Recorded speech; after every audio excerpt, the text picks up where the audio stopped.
Hello, dear friends, and welcome to our weekly program that we're live broadcasting from Northern California, Divine Light Spiritist Center, in collaboration with Beseja Spiritual Healing Center.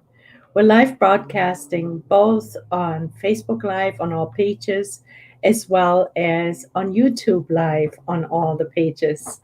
Welcome, dear friends, to this beautiful program where we're studying and focusing on the Spirit's teachings of the Gospel according to Spiritism. Each chapter that Allan Kardec dedicated to us is followed up by the so-called Spirit's teachings, where several spirits on high bring their commentary and explanations to the chapters and the quotes by Jesus in the Gospel. And today we're reaching chapter 11. Chapter 11 is entitled Loving One's Neighbor as Oneself. And Allan Kardec says that this commandment and the golden rule sums up our duties to our neighbors. And now we're turning the pages of chapter 11 to the Spirit's teachings. The first Spirit that comes through helping us to understand the commandment, loving our neighbor as ourselves. The first Spirit is Lazare. This message came through in Paris at 1862. We won't be reading the whole entire Spirit's teachings. We're picking out the most important parts, and we're underlying those parts by a little PowerPoint. And for that purpose, I will be sharing the screen right now. But before I do, I'm going to say hello, Ravi. Thank you so much for joining. And thank you, Teresa. Thank you so much for joining, dear friend. So please bear with me. We're going to share the screen. Just one moment. And here we are. As you can see, the Spirit's teachings of the Gospel according to Spiritism. Of course, the Gospel is by Allan Kardec. The Spirit's teachings is not by Allan Kardec, but by various different other spirits. And today we will be studying the law of love, which is the first part of the Spirit's teachings of chapter 11, which is entitled The Law of Love. The second part of the Spirit's teachings of chapter 11 we will be studying next week, so God willing. So, dear friends, if you want to follow along on at this particular Gospel version, we find ourselves on page 188. Again, Lazare is our first Spirit who will help us understand the law of love, which is really loving our neighbors as ourselves. Item 8. Love summarizes Jesus' doctrine in its entirety, because it is the sentiment par excellence, and sentiments are instincts raised to the height of the degree of progress accomplished. So what is Lazare telling us here? Love is the summary of Jesus's doctrine. This is how simple Jesus's doctrine is. And we don't say simple because it's really easy. It is easy to understand, most likely, but it is very difficult for us to practice.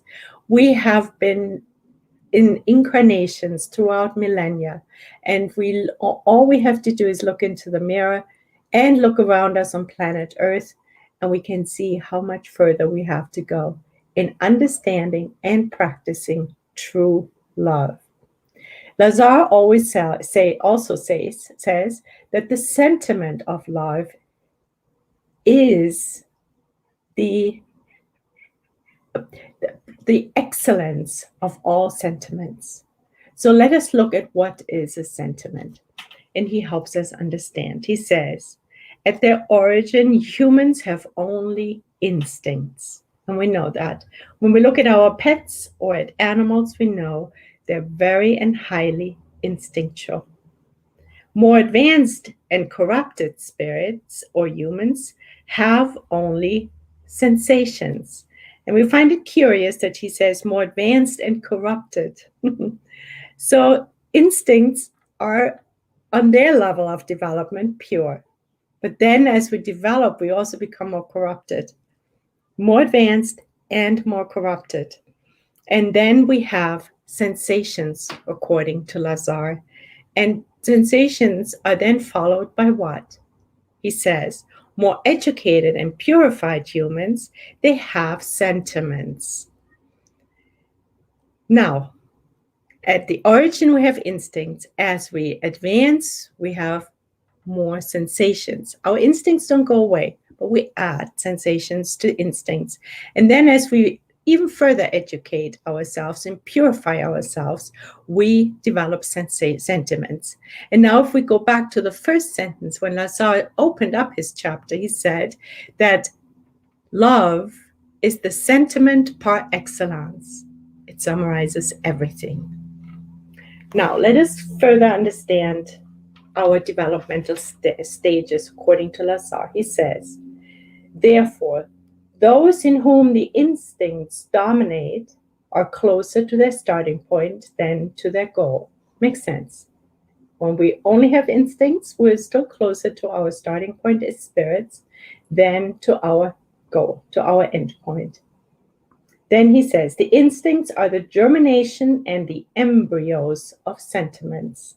So we say that again. So the instincts are the germination and the embryos of sentiments. If we imagine an acorn, it's kind of like an acorn. The oak tree is included in the acorn, meaning the acorn has the potential to become an oak tree. Same is with our instincts. So the instincts are the starting point for the development of our sentiments.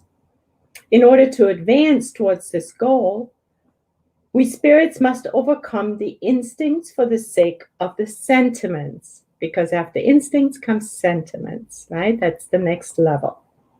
That is, perfect the sentiments while dominating the latent seeds of matter. And then he says the spirit must be cultivated like a field, or we could say watered like a seed. Because again, also in the seed, i.e. the instincts, lie the further developments.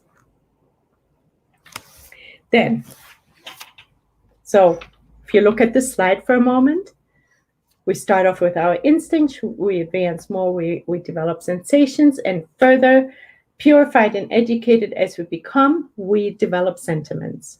So in other words, the instincts are the germination and embryos of sentiments. So then he says, the exquisite apex of sentiments is love. So the exquisite apex of the sentiments is love. That's the culmination. It's our goal. Love is the sentiment par excellence. Then we have gotten very close to our goal. We've reached our goal, which is the union with God.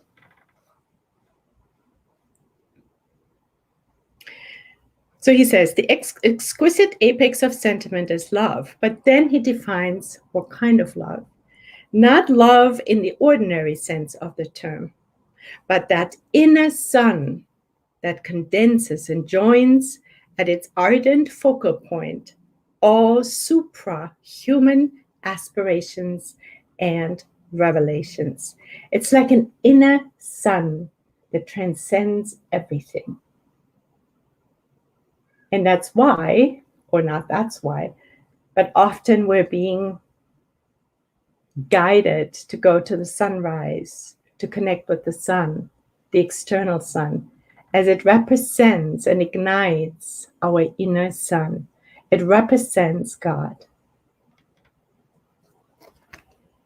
The law of love, he continues, replaces the personality with the union of all beings. So once we have come closer to developing our sentiments, which is this inner sun, this love, the godly love, at that moment we replace our personality with the union of all beings. That's when we feel all united. when we realize that we're all in a union. When you hurt, I hurt. And that is not by losing my own individuality, but it is we can't hurt any longer because we know that when we hurt one, we hurt all, including ourselves. It is, in a way, the extension of what we're always saying, that by giving we receive. It is an expression and a practice of the union of all. It is really rather beautiful. And maybe first we develop all of this intellectually, so that then through practice we can develop the sentiment of love. Happy are they, he says, who overcoming their human nature, love with a great love their brothers and sisters in suffering. That's when true charity becomes the law of life. Happy are they who love, for they know the anguish neither of the soul nor of the body. Their feet are light, and they live as though transported outside of themselves. When Jesus spoke to the divine word, love, it made people tremble, and martyrs, filled with hope, descended into the arena. We're reminded of the book Paul and Stephen, for example, where the early Christians, the early martyrs, descended to the arena filled with hope, for they knew that their discarnation would bring them closer to God. How beautiful, how beautiful. They truly felt this love. They truly loved God above all else, and as a result, their neighbor as themselves. Loving one's neighbor as oneself comes and is intimately linked, and one was loving God. Because how can we not love God when his children are not being loved by us? And it is this cosmic love. It is this sentiment par excellence. It is this inner sun that shines on all equally.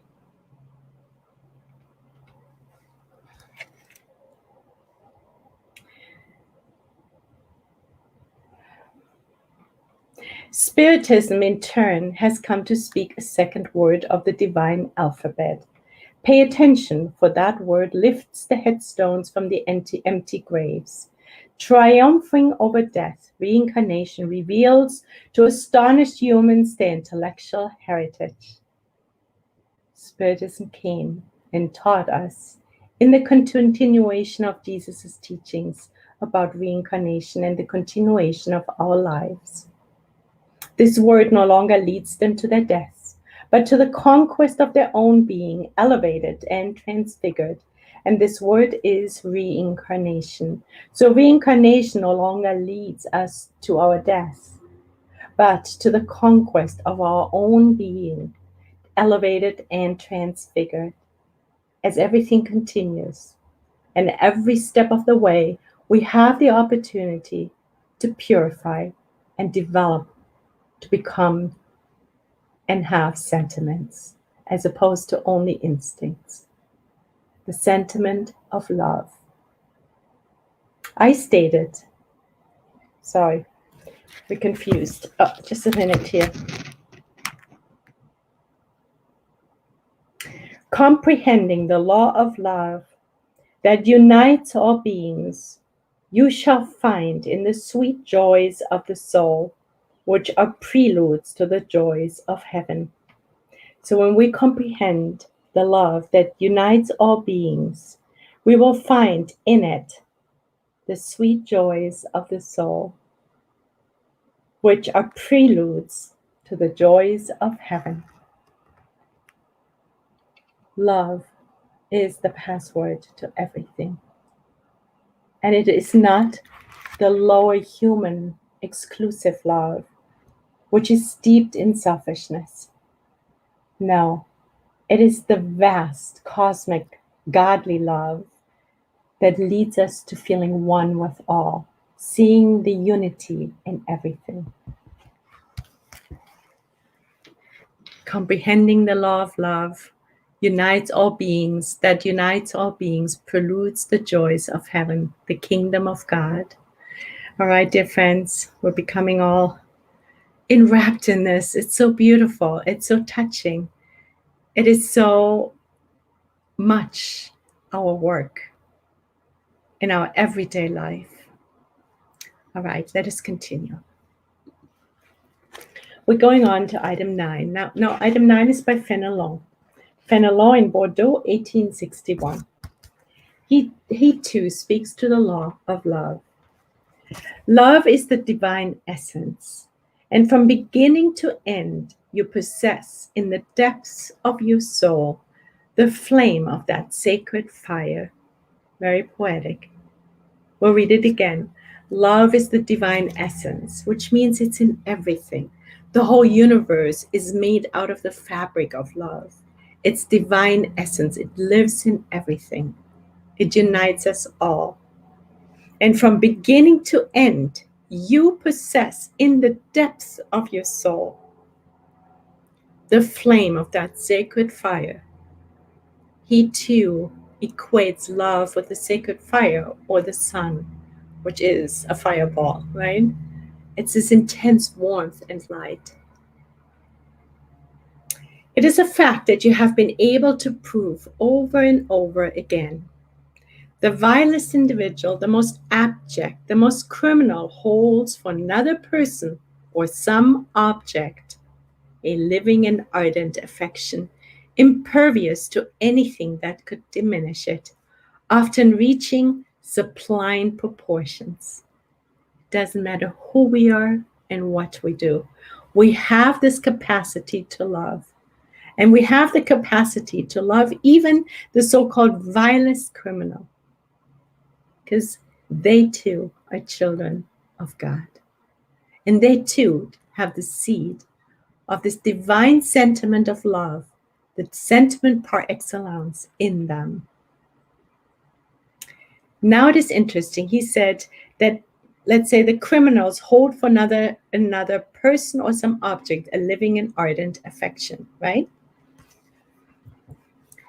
That means they among each other, they to others, we to them. But he hangs the next chapter, he links the next chapter to the words another person or some object that they're feeling love towards. Because he points out a little side note to us that we need to guard ourselves against. I said, he says, for another person or some object, because amongst you, there are individuals who spend the treasures of the abundant love in their hearts on animals, plants, and even physical objects. Misanthropes, I hope I'm saying this right, of sorts, who complain about humankind in general and resist the natural inclinations of their soul as they search outside themselves for affection and sympathy. They reduce the law of love to the level of instinct. So, in Lazar's section on the law of love, he spoke about instincts as the starting point of our development. And going from instincts via sentiment, now I forgot the word, via sensations to sentiments in our developmental stages. And here he points out to us that we must not limit our immense love that we have inside of our souls only to expressing it to animals or plants. He says, then we are misanthropes of some sort. That means people who don't like humans. And we isolate ourselves. And we know people like that, right? And it's easy to love our pets. It's easy to love plants. But as Fenelon is pointing out to us, that won't help us in our evolution necessarily, because it keeps us at an instinctual level, just as where the animals are at. So let us take note of that and observe our tendencies. This seed develops and grows with morality. So he says, but no matter what they do, they will be unable to repress the living seed that God planted in their hearts at their creation. So even those people who limit their love, expression of love, to animals and plants, even they will be unable to repress the living seed that God planted in their hearts. The seed develops and grows with morality and intelligence. And although restrained by selfishness, it is the source of the holy and kind virtues, which generate sincere and lasting affections. So here he's pointing out to us that our human love, may it be towards animals or other humans, is very often tainted by selfishness. How often do we love so exclusively that nobody else may touch or look at our spouse? We feel ravaged by jealousy if they have affections for someone else, or even sometimes only pay attention to another person. Some people even become jealous when their partner loves their children or the children of their first marriage. That is selfish love. That is not truly love. We call it love, but it's not the love that we want to cultivate, because it's still enwrapped in selfishness. It is your affection that has made you selfish. So it is our affection. It is in contrast to the sentiment of love, which is this beautiful sun, that fire that burns in our souls and hearts, realizing that we're all united. And this selfish love separates us, you against me. And he says this affection has made you selfish. Your love is confined to a close circle of family and friends, and nobody else matters to you. Are we guilty of that? Do we only love spouses, our own children? We can't, right at the moment, when it comes to our spouses, ex-spouses, to the new spouse's children, if we have one, we draw a line, my children versus yours. Let us be observant of that. Are we falling into this trap of selfish love, which is our affection, which is linked to our instincts more than anything else? Well, in order to practice the law of love as God intended it, you must progressively arrive at loving all your brothers and sisters indiscriminately. There it is, dear friends. The law of love, which we're studying tonight, the law of love that Jesus gifted us with, which Sanson and Fenelon are describing and elucidating to us more, is the love where we rescind all selfishness, where we're realizing that we can't other than love all indiscriminately. Doesn't matter whether family of blood or our children, our spouses, our mothers or fathers, or those of others. No, it's all pretty much the same. It is so beautiful. It gives us a goal to strive for. God wills it, and the law of love will someday kill selfishness, he says, kill, under any form in which it may appear. So he says again, God wills it. So what does he will? In order to practice the law of love as God intended it, you must progressively arrive at loving all your brothers and sisters indiscriminately. The law of charity means goodwill towards all, right?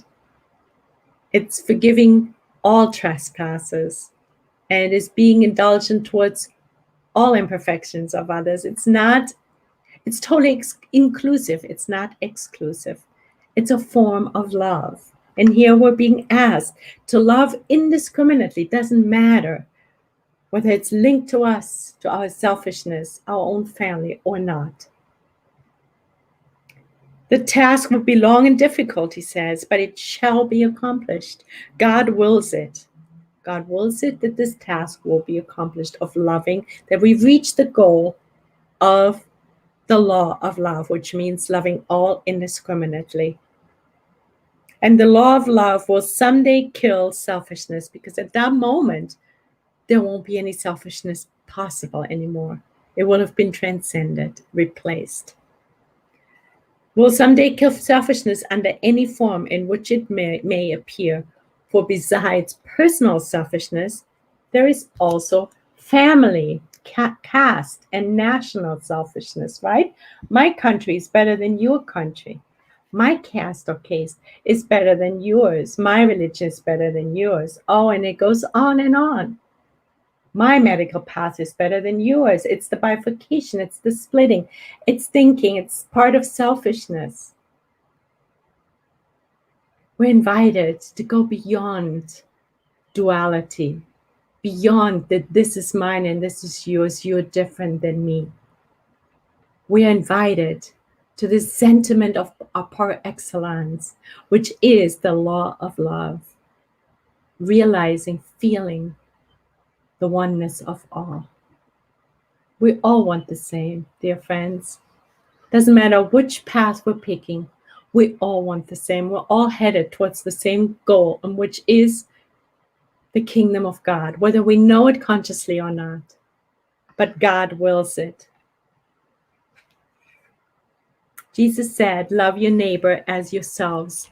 Now, what is the extent of one's neighbor? He's asking. Yes, what is the extent of our neighbor? Family, sect, nation, he asks. No, it is the whole of humankind. The whole, no exclusions. It's simple and yet so difficult, isn't it?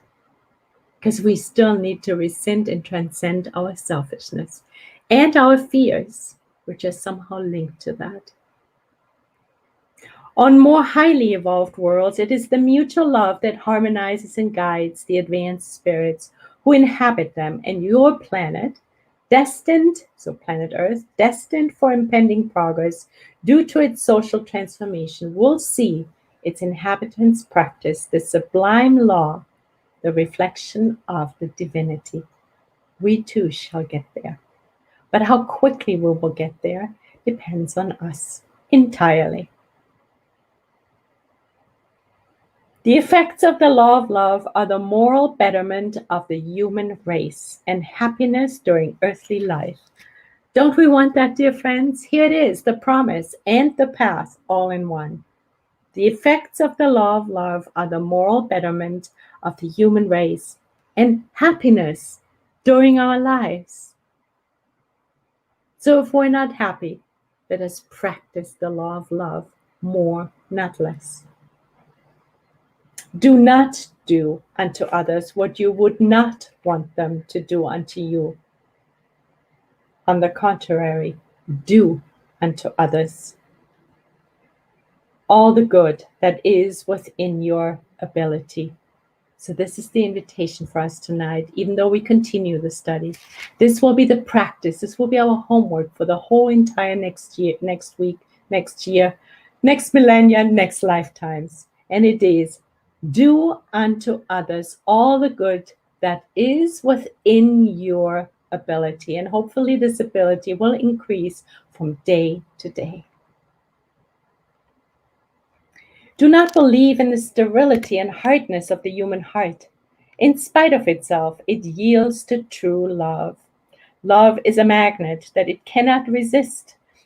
And contact with love enlivens and fertilizes the seed of the virtue that lies latent within it.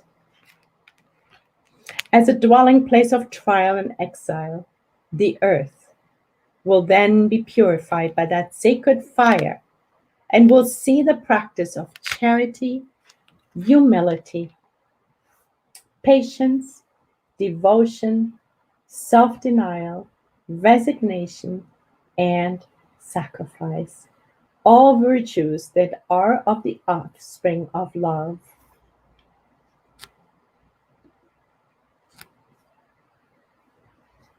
We're backtracking. Love your neighbor as yourself. And that means all of humankind. The moral improvement of the human race equals the law of love. The moral improvement of the human race equals the law of love. Love much so that you may be loved. And here it is. What is love?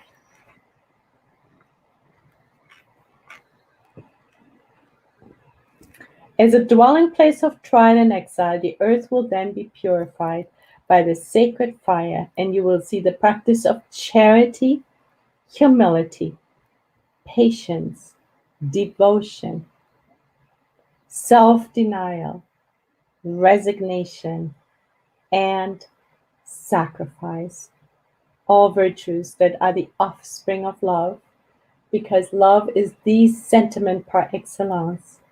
It's the virtue of all virtues. So do not tire of hearing the words of John the Evangelist. You know that when infirmity and old age suspended the course of his preaching, he did nothing but repeat these sweet words. John the Evangelist, right before his discarnation, repeated nothing but these sweet words, which were, "My little children, love one another.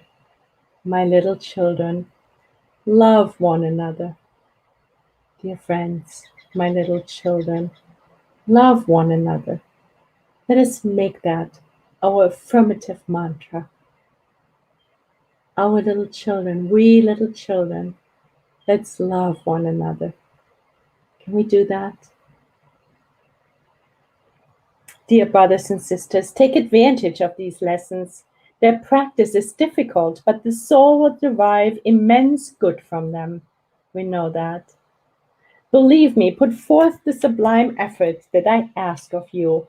Love one another, and you will see earth very soon transformed and made into an Elysium, where the souls of the righteous will go to enjoy repose. If we're not happy with where our earth is at right now, maybe we are partly happy, maybe we're not happy at all, let us go back to this particular chapter and let us practice the law of love, which means loving our neighbors as ourselves. As he says, "My little children, love one another." All right, dear friends, let us move on to our last item. This is also item 10, same chapter, the law of love. And he says, "My dear co-disciples, the spirits present here, the spirits present here tell you through my voice, love much so that you may be loved." Same sentiment, same thing, just different words. Love much so that you may be loved. Love much so that you may be loved. By giving, we receive. If we don't feel loved, let us love more, so then we will be loved. And we're always loved, dear friends. The good spirits, God, Jesus, they're loving us so much. They're helping us so much. It's just that we don't realize it most of the time. We don't pay attention. We have a very keen focus on the lack in our lives, right? Yeah. By practicing this wise maxim, love much so that you may be loved, you will rise so far above matter that you will spiritualize yourselves before your earthly disease. Not disease like being sick, but disease, Decease. So by practicing this wise maxim, you will rise far above matter that you will spiritualize yourselves. Uplift yourselves high enough to judge things without the constraints of matter. That helps, wouldn't it? And not condemn your neighbor before having directed your thought towards God. So this is also very timely for today, for our times. Uplift yourselves high enough to judge things without the constraints of matter. Because if we get too much sucked into this, he does, he says, they do, they don't do, blah, blah, blah, all the confusion and all the blame and shame that goes around, even in the media and the news. We're invited to lift ourselves high enough to judge things without the constraints of matter, which is transcending it.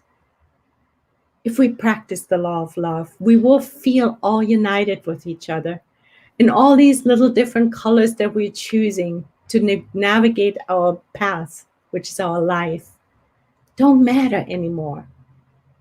And he says, don't condemn your neighbor before having directed your thought towards God. Are we doing that? Are we turning to God first before we condemn our neighbor? Does God condemn us ever? But do we condemn our neighbors? We do, don't we? But today we're invited to first connect to God before we contemplate the condemnation of our neighbors. Friends, this is very important. Again, we facilitate the shift that Earth is undergoing. We're part of it. It's not magically happening all outside of us. It does too, because it's time, but we are the catalysts.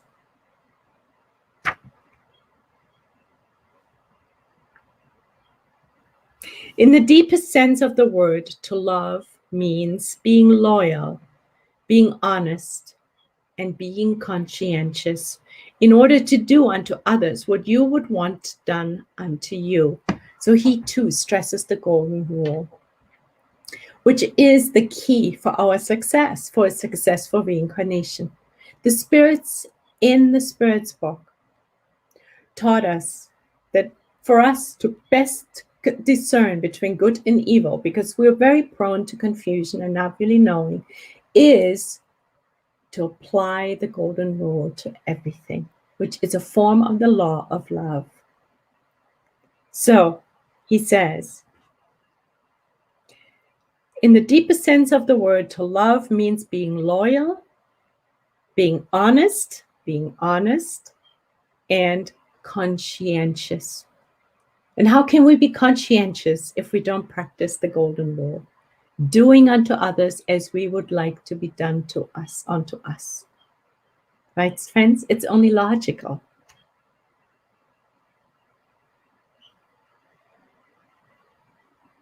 It means bringing others relief. It means regarding the great human family as one's own. He says the same thing. It does not mean that our love is exclusive. Doesn't mean that. Oh no, I only love those who choose how I choose. And I condemn all the others. As a matter of fact, I blame them for the misery that I'm in. That's not the law of love, dear friends. It's far from it. It's closer to being instinctual than practicing the law of love, the sentiment of love, which is uniting us. Believe that these wise words, love much so that you may be loved, love much so that you may be loved, will open the way for you. They are revolutionary and follow a steady and invariable course. These words are revolutionary. This is our way. To love much so that we may be loved is revolutionary and will take us on an invariable course. It's going to be steady and invariable. You have changed so much for your own good that you have accepted without complaint a multitude of new ideas concerning liberty and fraternity, which you rejected before. Now that the Spiritist movement has taken such a big step, you can see how quickly the ideas of justice and renewal contained in the Spiritist movement dictations are being accepted by the average intellectual world. So what he's saying is that the Spiritist movement that has grounded itself in the world. And this is, of course, written 150, 160 years ago. Now it's even further established. Spiritism is even further established on planet Earth. And what did the Spiritism teach? The justice and renewal of our spirits. And he says, now dictations that come down from the spirits on high are being accepted by the average intellectual world. So it's nothing exclusive anymore. The teachings are being spread. We are spreading them. This is because such ideas respond to everything divine within you. It is because you have been prepared by a fertile seed. So Spiritism came at the time where the seeds that are planted inside of us were ready to germinate. It's also perfect in God's universe. We just need to come get with the program, so to speak. Oops, sorry about that. We pushed the wrong button. Okay. And we conclude, incarnate spirits, judging and sensing things better, will join hands throughout the confines of your planet. They will join with each other to understand and love one another, to destroy all injustices and all the causes of misunderstanding among people. That is what we are in the process of doing. And hopefully you and I will focusing on this work because it's time. It's time to do it. The grand concept of renewal through Spiritism, described so well in the Spirit's book, he says, will produce the great miracle for the century to come, the uniting of all humankind's material and spiritual interests through full understanding of this maxim, love much, so that you may be loved. So the great miracle will express itself through us, and it will be the uniting of all humankind's material and spiritual interests through the full understanding of the maxim, love much, so that you may be loved. Dear friends, this is the invitation of the law of love. This is how we get beyond where we are right now. The password is love. It's the law of love. It's not the exclusive, limited, selfish kind of love that we like to call the end game, so to speak. But it is the cosmic love. It's this fire. It's this sun that's radiating and burning down all boundaries between us and our brothers and sisters. It is like becoming like the sun that's in the so-called sky, shining on everyone indiscriminately. It is loving much so that we may be loved. So we're creating a cycle of love. Dear friends, we're so grateful for this amazing, amazing teachings. In the law of love, how can there be anything better than that?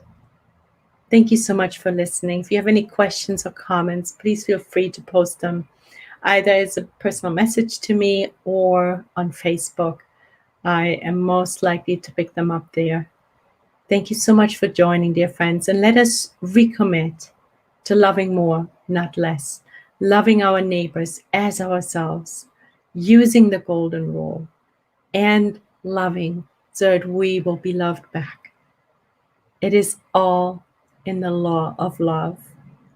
This is our establishing the kingdom of God in our hearts and minds, and our souls. Many blessings. So God willing, we will see you again next week, same time, same place, with the continuation of the Spirit's teachings of Chapter 11, which is entitled Loving One's Neighbor as Oneself. God bless you, dear friends, and thank you for joining.